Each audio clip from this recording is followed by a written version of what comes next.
Hey everyone, and welcome to the Praise Podcast. My name is Eric Lyde. I am joined by, of course, the Brooke Paninsky, and you know what day it is. It is Christmas Day. So Merry Christmas, everyone.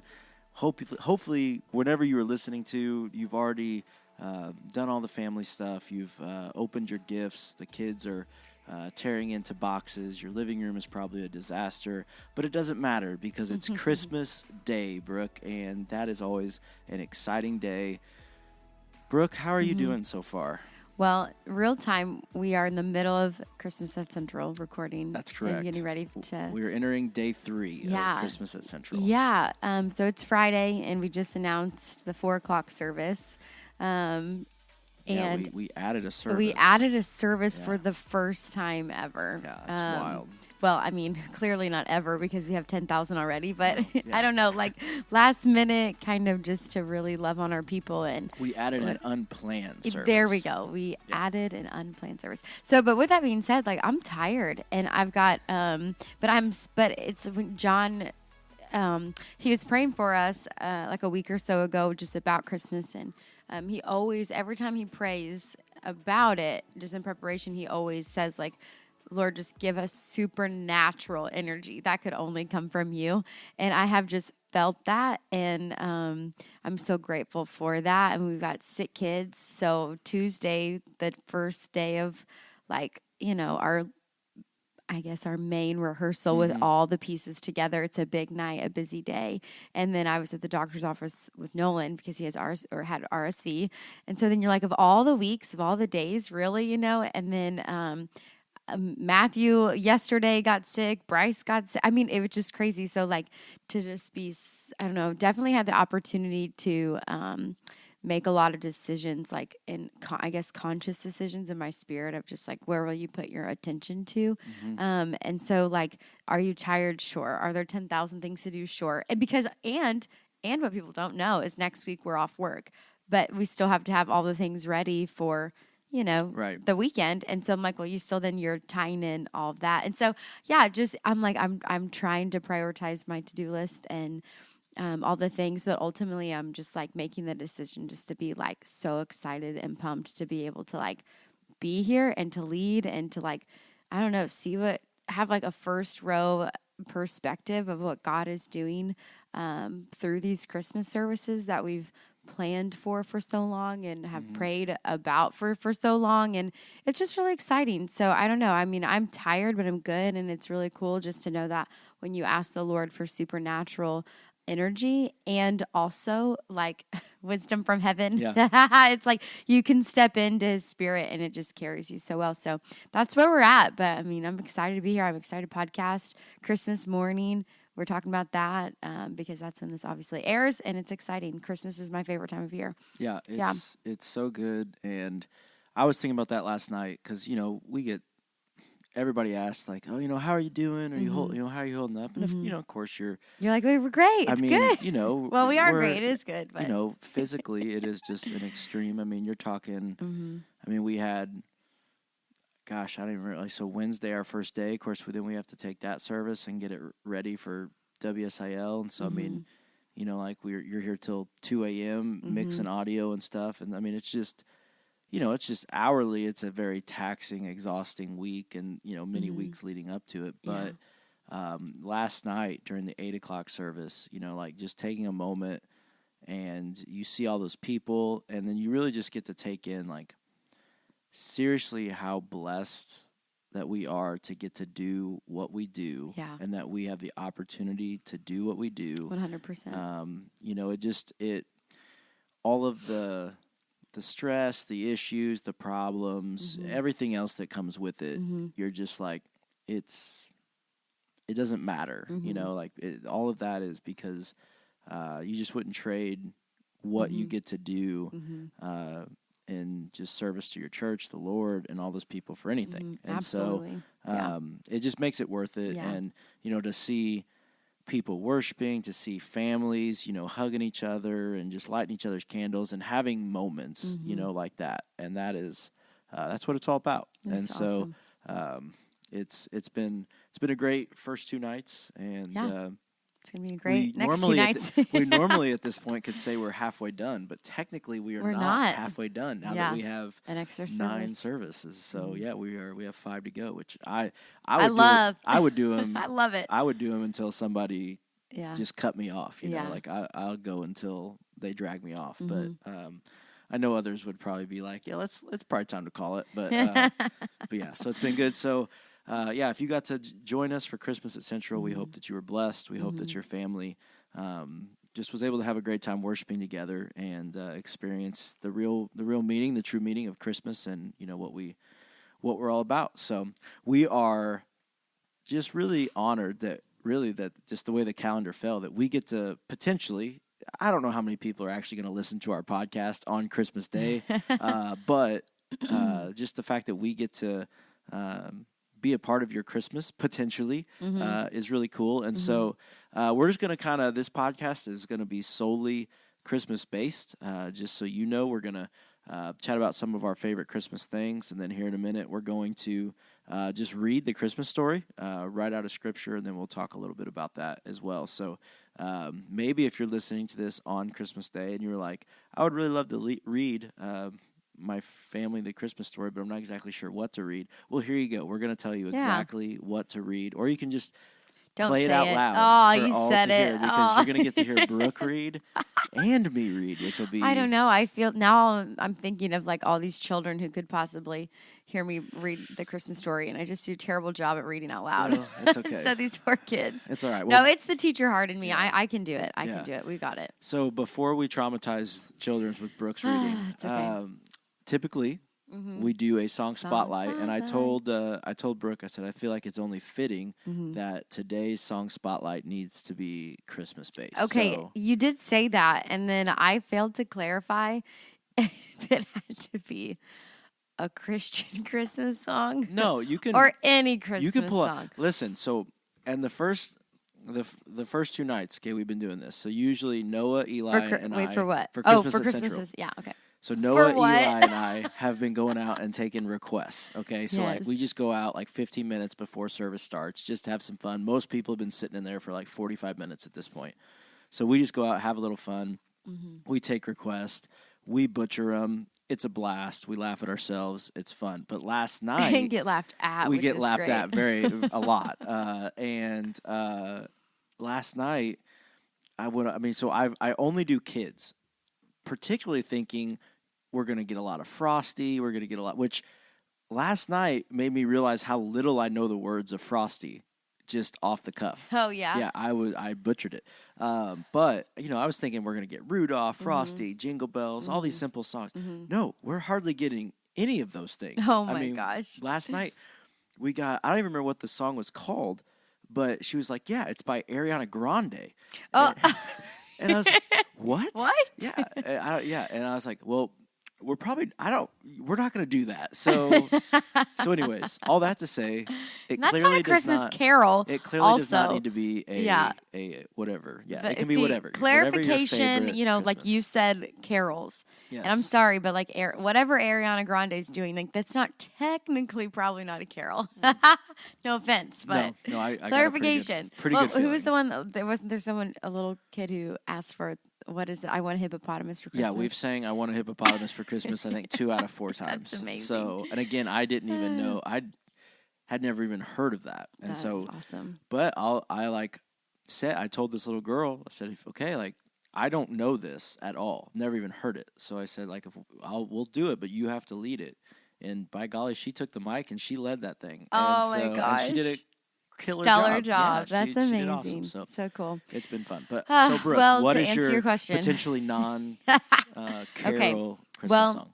I have, it's kind of one of those things where I'm not big on Christmas music, and so almost like high school Brooke is still just like bopping on the same stuff, that just, So I'm talking like Under the Mistletoe by Justin Bieber. Oh, wow. Still, All I Want for Christmas Is You by Mariah Carey, like that kind of vibe.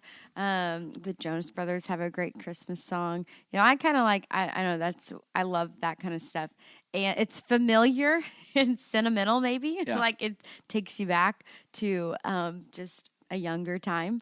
And then, yeah, I guess worship wise though, I don't know.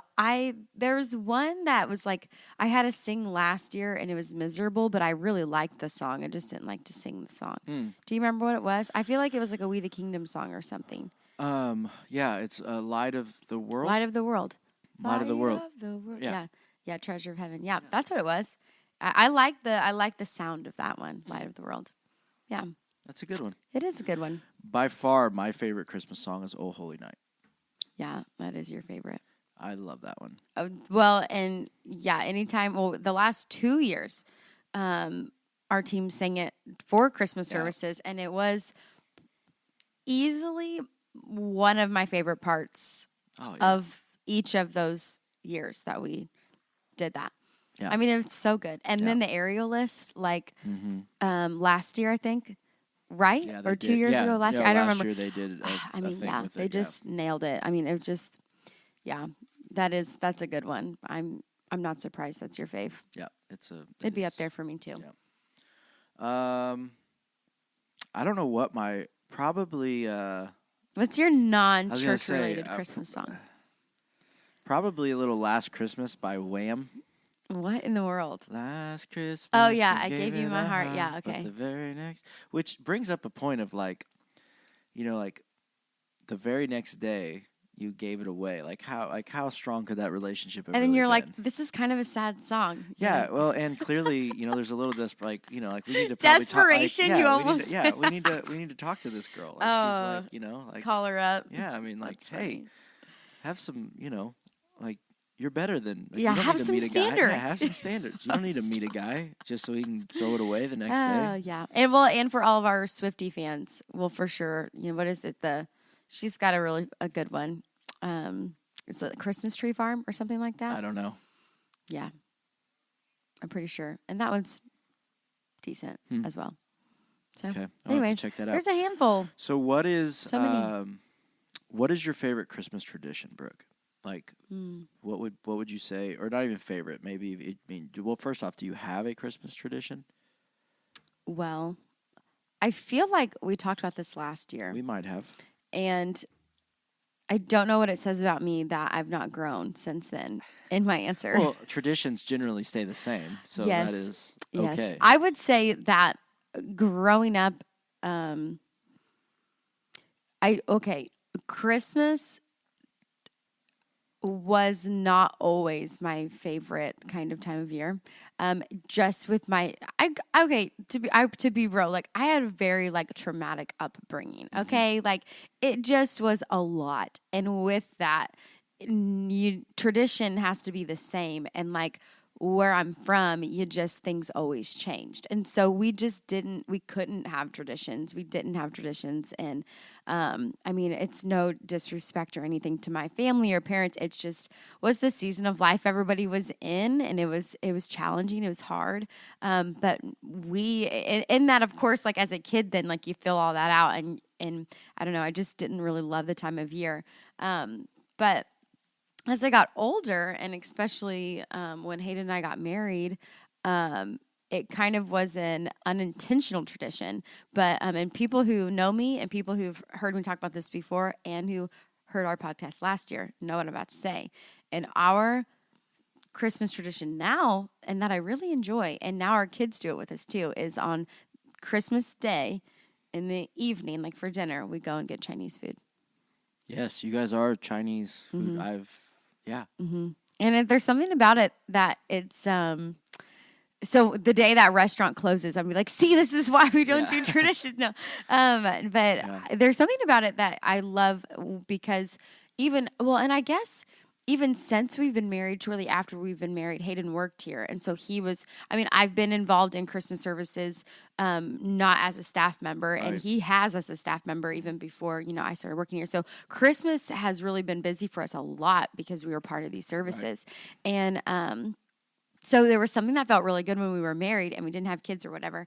And we were just able to do his family stuff, my family stuff. But then when it was just like the two of us for like the first moment of the crazy holiday season, when we just got Chinese food and got to just sit down and do nothing and like breathe for a second and watch like a Christmas movie. And like, it was just amazing. And so now it's cool because we have kiddos and who also thankfully love Chinese food. Yeah. And then life is still busy, you know, in this season and all with the kids and everything. But like, it still feels just as good to like in the day running and hustling and doing whatever we're doing, and then get Chinese food, come home, get our jammies Asian on, buffet. Just chill. Oh, it's good. Yeah. Yeah. What about you? Do you have like meaningful traditions? Because mine's not very meaningful. No, I feel like there's more. I feel like there's more meaning to that than, like, to me. I think traditions in general, like whatever, you know what I mean. If it's a tradition for you, then it clearly has some meaning, you know. And so, no, I would say, I mean, probably the biggest traditions that I would have. I mean, we are, you know, one of them is we're real tree people. You are real tree people. And so, you know, like that in itself is kind of a tradition. Now, how we go about getting that has looked different in the years. We try to, we've tried our best to keep the tradition of like going and actually cutting it down and doing all that. Where do you go to do that around here? We go to Eckert's in, like in Fairview? Shiloh, whatever. Shiloh, yeah, okay. Yeah. Cool. So they I have didn't like realize the farm. they did Yeah, they take you out there, you cut it down, all that kind of stuff. Because they do like apple stuff, right? Like all the things, pumpkins. It's an orchard. Yeah, okay. It's huge. It is huge, yeah. But so that's definitely one. You know, sometimes just depending on our schedules and you know all that, we've tried to make that a tradition. Adrian always posts the best pictures. Like I think the last 2, maybe 3 Christmases, I've like you guys have gone and done that, and like Bo always has the best expressions. Yeah, Bo is, and you're like you went after it, didn't you? You know, but it's always so cool. That's cool that you guys do that. Bo can't just take a photo. No, like, he can't. He has to have that's my favorite thing about Bo. A hand gesture, a face. He can't just take a photo. He's the best. But yeah, so that's one. And then I would say probably the other that I can say like since as long as I can remember, a Christmas tradition was my grandma and I, who, again, speaking of like crazy family dynamic, was not technically my grandma. So my mom's parents passed away when she was when she was young. And so her and my aunt kind of had some adopted parents, you know, not actually, but like, you know, just kind of whatever. Yeah. And kind of growing up. And so, of course, she was not technically my grandma, but I knew her as nothing other than, you know, grandma. And so me and my grandma Eloise, we would make... I love that name. Yeah, we would make Chex Mix. And that's why your Chex Mix rocks, isn't it? And because of Grandma Eloise. Yeah. Is that how you say it? Yeah. Eloise. Yeah. And so we used to always make Chex Mix. She would make me a huge bag of Chex Mix, you know, every year. That was one of my Christmas gifts was a huge bag of Chex Mix. Okay, but you're just downplaying how good your Chex Mix is. Well, it's her recipe. It's not mine. It's so good. Last year, you guys literally made me some just so I could have my own bag because it's delicious. Yeah. And it's my favorite like snack, but only the homemade kind. It's different from the bag. Yeah. 100%. No, it's not as good from the bag. But yours is probably some of the best Chex. Because I even told you guys last year, my grandma Pat always makes it, and I like it better than hers. Wow. Well, I know. It's definitely not my recipe, but shout out to Grandma. Yeah. So anyway, she's passed away, but that's just kind of something that I have continued on. It's a memory of her, and so and then we get to benefit from it. Yeah, me and the kids we're trying to continue that tradition on, and so that's cool. I love that. Now I will make Chex Mix and give it out to people as kind of carrying on her tradition of that. So that's cool. That's probably my 2 most like consistent traditions, I would say, for sure. So. And you know what? Like also kind of on topic, really not on topic at all, is speaking of your mom. I have to do her a solid. Yeah, she told me that you got in trouble. I know I did get in trouble for this. Yeah, and I love her enough to do her a solid to be like, hey, let's set the record straight. Yeah. So she found me after service yesterday, and she was like, Brooke, I just need to tell you this, And I'm like thinking, oh my gosh, like what, And she, as soon as she said something about my stuffing is not from a box and I don't just doctor it up. And she was like, had her finger on everything and she was just ratting you out. And I said, did you get on him for that? Because that is greatly offensive. And I said, I knew Karen better than that and thought surely she does not use the stovetop dressing for Thanksgiving. It's my bad. All right. Well, here's the That's deal. hilarious. I'm pretty certain one time, like I was living in Carbondale at the time, and I'm pretty certain, and maybe she just was like, he can't handle my real recipe. Well, so you can't because she told the story about the cornbread. Yeah, how the recipe calls for the cornbread, yeah. And you just I dumped it. Yeah, she like made cornbread, and you just took like the Jiffy box of unmade cornbread and I just dumped it in there. Yeah, funny. I did not understand the instructions clearly. It was So maybe so she probably did think you did not. So that might have you couldn't handle it. That might be where I couldn't. Karen's I couldn't handle it. Karen's yes, sorry, Mom. Yeah, sorry for she's the blasphemy and the yes. Even can't even get that right, but whatever. So we're. But speaking of parents. Do you guys do you have any traditions with your parents or Adrian's family? Probably the biggest. We used to always. We usually tradition kind of was with Adrian's family. We would usually get together on Christmas Eve, but then just with her mom's work schedule and then kind of just her family, her brothers, live out of town, and just kind of how that all works out schedule wise. Yeah, that typically looks a little different. But no, with my family, we usually do kind of a late brunch style. We'll go, now that we have the kids, we'll go over there Christmas morning at some point, eat lunch over there. But really that's about it. My parents, I think, pretty consistently go to a movie on Christmas Eve or Christmas night. So that's kind of their tradition, but nothing too crazy. Well, Craig used to take Hayden and I to the movies on Christmas as well. Yeah. And you would think no one would be there, but it's always packed. No, it's like a thing. Yeah. And most movies come out on Christmas Day. But isn't that crazy? Yeah, it's I just would never have thought. Movie day in the years. Yeah, and I had no idea.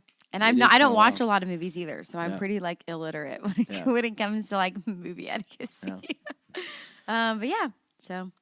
Yeah. No, we don't. So we just kind of see whatever the year has in store for us. We make work. That's kind of where now that there's kids involved, once it's just kind of it feels like more of just let's just try to make it work when and however we can. Exactly. So, yeah. Yep. But no, it'll be a good Christmas. So here's what we're gonna do. We're gonna read you the Christmas story. Am I first? Right out of Scripture. So again, if you are, if you're looking to read the Christmas story at some point today, you don't have to do it this way. I think this is the way that it makes the most sense. I guess you could say chronologically in a way. I would read Luke 1 first, basically, which is what Brooke's going to read, and then I would go to Matthew 1, and you read kind of that portion, and then you go to Luke 2, and then you would go to Matthew 2. I think that, from my mind, we're back and forth. Yeah. Okay. Well, you basically get, because we're going to get Luke 1, you get angel to Mary. Matthew 1, you get angel to Joseph. And then Luke 2, you get shepherds. And then Matthew 2, you get wise men, magi, whoever you want to call them. Okay. So. All right, you ready? We're just going to read it, and let's do it. We'll chat for a bit afterwards. Okay, so this is Luke 1, and are you reading NLT as well? I will be NLT as well. Okay, yes. So we're both reading out of NLT, and this is Luke 1, verses 26 through 38. The birth of Jesus foretold. In the 6th month of Elizabeth's pregnancy, God sent the angel Gabriel to Nazareth, a village in Galilee, to a virgin named Mary. She was engaged to be married to a man named Joseph, a descendant of King David. Gabriel appeared to her and said, "Greetings, favored woman, the Lord is with you." Confused and disturbed, Mary tried to think what the angel could mean. "Don't be afraid, Mary," the angel told her, "for you have found favor with God. You will conceive and give birth to a son, and you will name him Jesus. He will be very great and will be called the Son of the Most High. The Lord God will give him the throne of his ancestor David, and he will reign over Israel forever. His kingdom will never end." Mary asked the angel, "But how can this happen? I'm a virgin." The angel replied, "The Holy Spirit will come upon you, and the power of the Most High will overshadow you. So the baby to be born will be holy, and he will be called the Son of God. What's more, your relative Elizabeth was pregnant or has become pregnant in her old age. People used to say she was barren, but she has conceived a son and is now in her 6th month. For the word of God will never fail." Mary responded, "I am the Lord's servant. May everything you have said about me come true." And then the angel left her.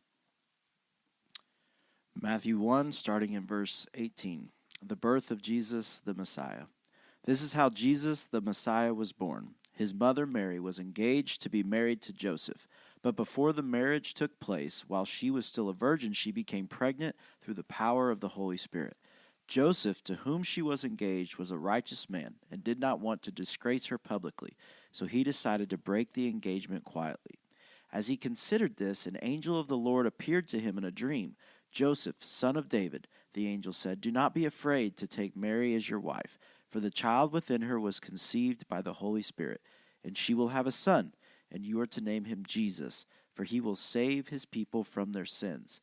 All of this occurred to fulfill the Lord's message through his prophet. "Look, the virgin will conceive a child. She will give birth to a son, and they will call him Emmanuel, which means God is with us."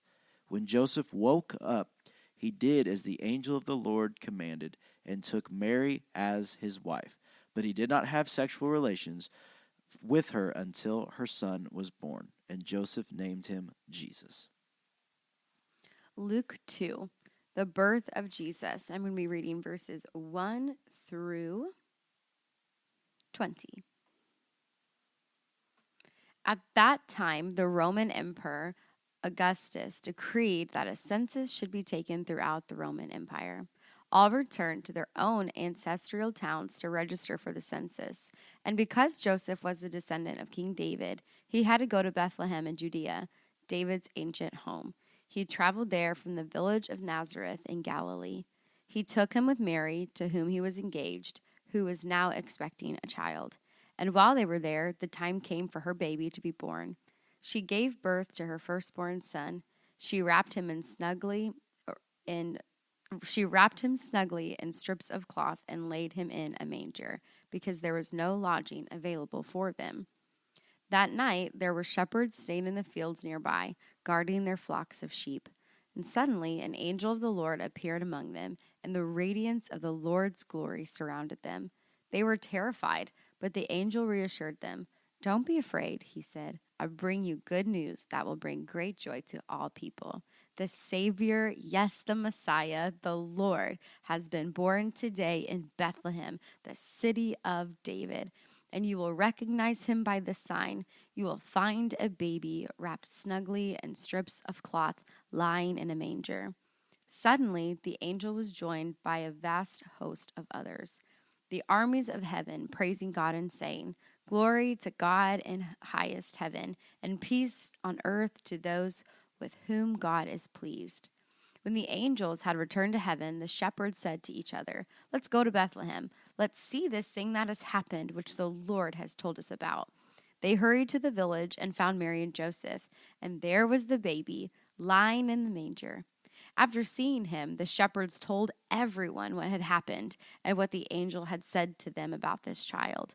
All who heard the shepherd's story were astonished, but Mary kept all these things in her heart and thought about them often. The shepherds went back to their flocks, glorifying and praising God for all they had heard and seen. It was just as the angel had told them. Matthew 2, I'm going to read 1 through 12, and then I'm going to pick up in verse 19. Jesus was born in Bethlehem in Judea during the reign of King Herod. About that time, some wise men from eastern lands arrived in Jerusalem, asking, "Where is the newborn king of the Jews? We saw his star as it rose, and we have come to worship him." King Herod was deeply disturbed when he heard this, as was everyone in Jerusalem. He called a meeting of the leading priests and teachers of religious law and asked, "Where is the Messiah supposed to be born?" "In Bethlehem in Judea," they said, "for this is what the prophet wrote. And you, O Bethlehem, in the land of Judah, are not least among the ruling cities of Judah, for a ruler will come from you who will be the shepherd for my people Israel." Then Herod called for a private meeting with the wise men, and he learned from them the time when the star first appeared.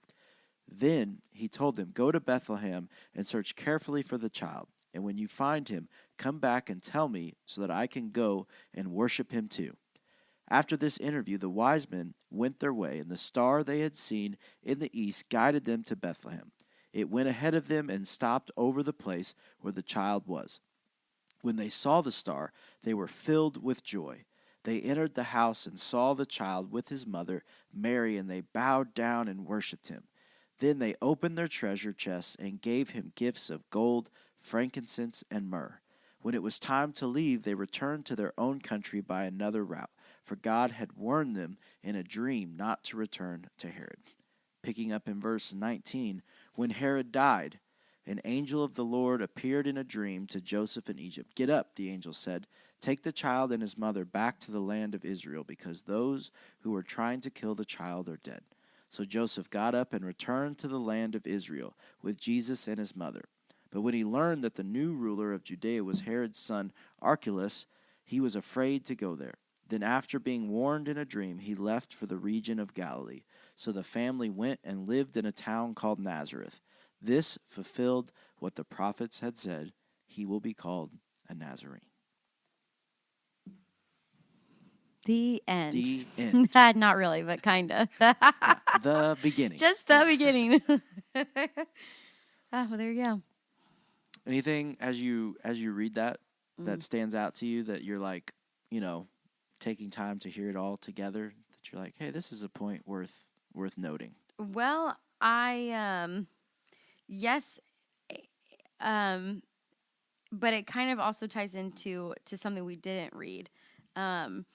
We had kept gathering, a couple weeks ago at the top of the month. Mm-hmm. And I'm trying to find, I think it's in Luke 1 or 2, and you can help me find it if you think about it. But they were talking about the turtle doves. Yeah, that's in Luke 2. Luke 2, okay. Yeah, towards the end. If I had my actual Bible, this would be a lot easier. It's Luke 2, it would be verse 24. Yep, there she is. Okay. So Luke 2, in verses 21 through 24, it talks about Jesus being presented in the temple. And so 8 days from when he was born, he was named Jesus, and the name given to him obviously by an angel before he was even here. And so I think I commend their obedience and knowing that the Lord named him already, and they obeyed to give him that name officially. But it starts talking about time for purification, or the purification offering, because it was required by the law of Moses. So after the birth of a child, especially if the child was a boy, it was they were dedicating him to the Lord. Mm-hmm. But it goes on to say in verse 24, it says, "So they offered the sacrifice required in the law of the Lord, either a pair of turtle doves or 2 young pigeons." So basically, I just remember at Kept, we were sitting under this teaching, and I've never really heard the detail of that, of the reality of their situation and the way of their life, their culture, the laws that they, also respected and would abide by in their time. And it was just wild to me that Mary and Joseph were so poor. And the reason why we know they're poor is because they were offering the 2 turtle doves. And what stuck with me in this Christmas season when I heard that, and it still has really lingered in my spirit, this month, the Lord really just keeps talking to me about, basically he's lowly and he's gentle. You know, when you're talking about the character of God, to be so righteous and to be so mighty, to be so vast and so holy, but yet we know him to be a lowly servant, you know, and someone who's gentle and compassionate. And there's something about the Christmas story when you're talking about the 2 turtle dove offering. And that Jesus was born, he was given to 2 very poor people who only could give the 2 turtle doves. And I just think the symbolism between the fact that the offering was the dove, and usually we look at the dove as the symbol and the representation of the Holy Spirit, another part of God. And I just think only the Lord could write something so beautiful. Like even at his birth, and even the offering made at his birth was a lowly but yet powerful imagery. You know, like I don't even have the right words to adequately express that. But I mean, everything about the story of Jesus, from who the Lord gave him to as parents, how he came into the world, you know, and all of it. And then what, of course, and then thereof his life after. It's just, I don't know. I think this season always reminds me of like how to serve like him, and that like, I wouldn't want to serve in any other position than like the lowly, you know, like if I could do anything in ministry, if I could do anything in my life, like whether people don't know my name or don't recognize my face or anything like that, it's just like, is my heart posture to serve lowly, like, so when I can just pour out all I can pour out is equivalent to 2 turtle doves, but somehow you make that such a substantial thing, you know, out of his power. And I don't know, it just, that's reading the Christmas story. That's like the most prominent thing in this season that he has brought to my mind over and over and over again in the last few weeks. Yeah, that was probably the thing that stuck out most to me from hearing her talk about that. Yeah, for sure. And it's just a reminder too of, we often, you know, it's just so easy to look at other things and think, well, if only I had that, I could do this. Or if only my life was that, I could do this, you know, or I would do that. And, you know, how Jesus entered the world couldn't have been, as you said, a more humble, really quiet, and just no fanfare, no, you know, anything. And so, yeah, I think that's a great point on that. And the other, ironically enough, another thing that stands out to me is another thing that we didn't read, but it's kind of some of the in-between stuff. But when Mary goes and visits Elizabeth. So right after, you know, she, you know, That's she gets so this good. news that she's gonna, you know, basically become pregnant with Jesus and all this stuff. Then she goes to visit Elizabeth, who would be the mother of John the Baptist. And I love 2 things about what happens there. One, just simply when Mary speaks, basically John the Baptist in the womb of Elizabeth, you know, it says that the baby leaps. And, you know, like just, you know, just the thought of that, of like that excitement of like, would I have that same, you know, do I have that same excitement when I get to be in the presence of God? Do I just get excited and, you know, and figuratively leap like that? And then the other thing that stands out to me, and that is the very last thing in that, which is verse 45 in Luke 1. It says, "You are blessed because you believed that the Lord would do what he said." And I just think like that's just that's a huge I mean, that's a huge verse, you know, and just like, you are blessed because you believed that the Lord would do what he said. Yeah. And boy, you know, if we could just grasp that, imagine what is waiting for us, you know, as well. Yeah, absolutely. And I think that one thought that I have, and just reflecting about this, is well, the first thing that of what we did read, I love Mary's willingness, like her like, let it be done to me, you know, like if that's to have favor with God, you know, he sent an angel in my midst, like he has a message, a job for me specifically. Like, I think if I've felt like, well, sometimes I think it feels, I'm going to say this and it's probably really opinionated and really bold, but I don't mean it in a bad way. But like, I think we can see leaders in Christian culture and think like they had a better calling than we did, or a more important calling than we did, or a more like God is really more with them and they have more favor than like I do, or like they have a different kind of access to God than I ever could have. They're doing work that I never would be able to. And it's like there's this weird comparison game. And once we realize that the people that are doing the good, holy kingdom work they've been called and assigned to do are just people who heard the Lord say to them, this is what I need for you to do. And they said, may it be so, God. Like, let it happen to me. If that's what you need from my life, then I'll do it. And they come in a position of surrender, and then incredible things for the kingdom happen because of the power of God, not because of the power of man, or not because of man's own striving. And what I love about Mary is she was just this everyday, average girl, I imagine, young girl, and who the Lord saw and said, like, here's the situation. And she says, let it happen to me. And how many of us could learn from that? Because the Lord has I like to think like a specific like assignment for us in certain seasons, you know, like we're like kingdom workers. Of course he has stuff for us to do. And if we can either miss out on it, you know, or we can say, yes, God, like, let it be so, let it happen to me. And then like make real huge kingdom impacts, just like all these other Christians in our culture who are all over our Instagram feed and all over the TV or music, whatever.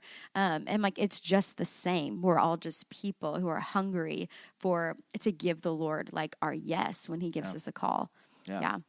And on the other side of that, like I think today, especially in such a world where it feels like, you know, especially in relationships, marriages, it's so easy to just say, this doesn't work, we're done, you know, or, you know, something major has happened and, you know, you just say, well, I can't get over that, and you call it quits, you know, but like for Joseph to really carry the same type of faithfulness, you know, to be told that like, hey, this is, you know, and then to stick with it and, you know, to not leave and to not, you know, because that would be, I couldn't imagine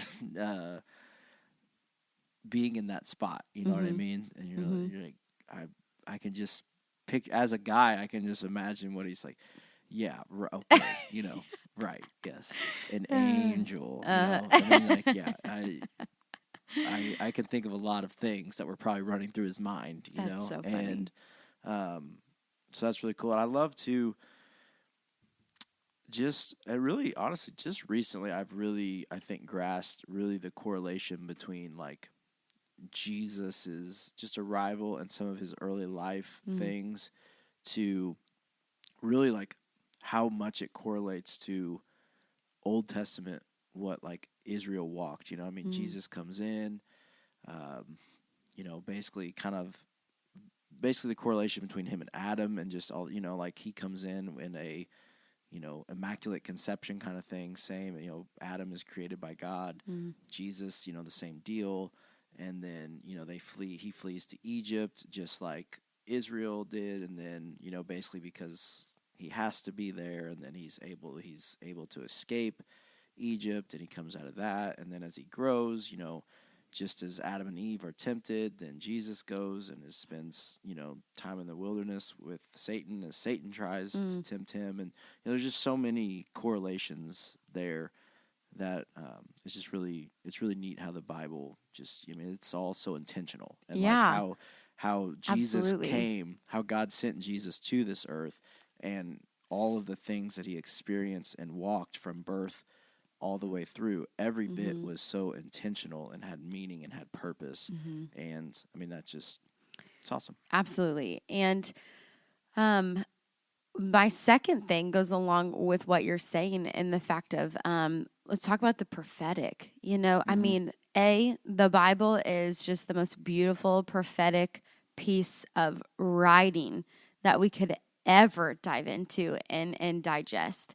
And when I'm just so passionate about this because it is so important that we do our best to operate in the prophetic as well and as humbly and as obediently and as selflessly as we can, and in the way God designed us to, in the specific ways that He gifted us to.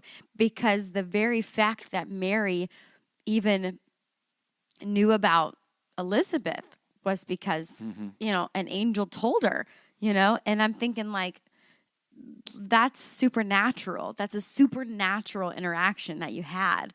And to believe in that, and to not only just believe in it, but to like claim it as true, as true, as true. And then with such confidence shows up to Elizabeth's house like, hey, I know you're pregnant. An angel told me. You know what I mean? Yeah. Like, what kind of, like, that's the best friend I want to have, And then for Joseph, same way, like, to have a dream, to have a prophetic dream, to get this, piece of knowledge that he needed. Like you said, can you imagine the layers of questioning and insecurity and grief, even that he possibly would have been feeling in that situation?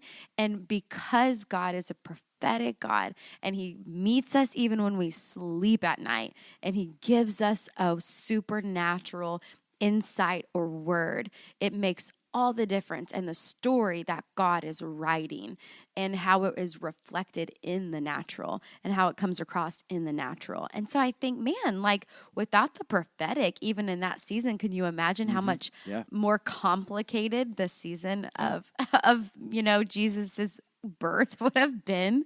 It's wild. And the same God still gives us in the same way today. And it's so important, especially in this season. And I feel like marking into a new year, it's always a natural way for us to be like, all right, like, new chapter, fresh start. Like, it seems like the gun's about to go off, your starting line, and a new race is about to go, or a new leg of a race maybe. And then it just is for me a good spot to be like, okay, Lord, like, meet me in my sleep, make my ear hear your softest whisper loud and clear, and just knowing, owning, understanding, supporting, encouraging, protecting, stewarding prophetic gifts well is so, so, so important. I think especially in this season as the capital C church. Yeah. And I think of, too, like, going along with that, if you have, like, the discernment of the wise men to know. Yeah. Oh, come on. Like, imagine if, clearly, they were,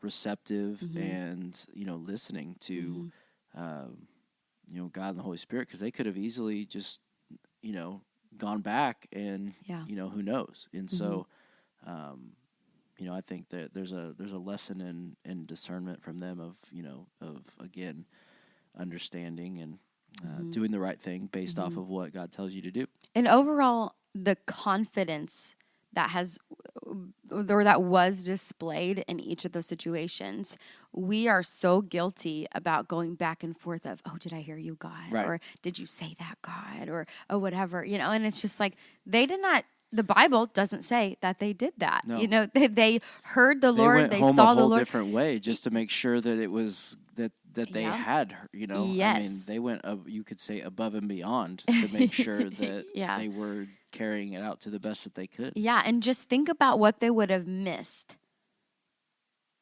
What would they have missed if they would have just, like, negated what the Lord had told them? Man, that would have changed the story. Yep. Yeah.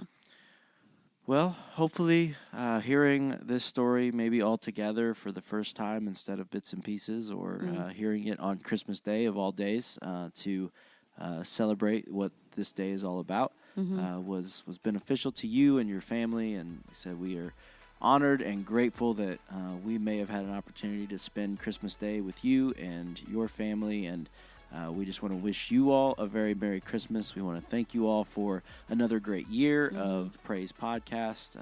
In a couple weeks, we'll have kind of our 2023 year in review episode coming your way, where we will just kind of look back and highlight all of our favorite moments and things from the podcast, from 2023, from ministry, etc.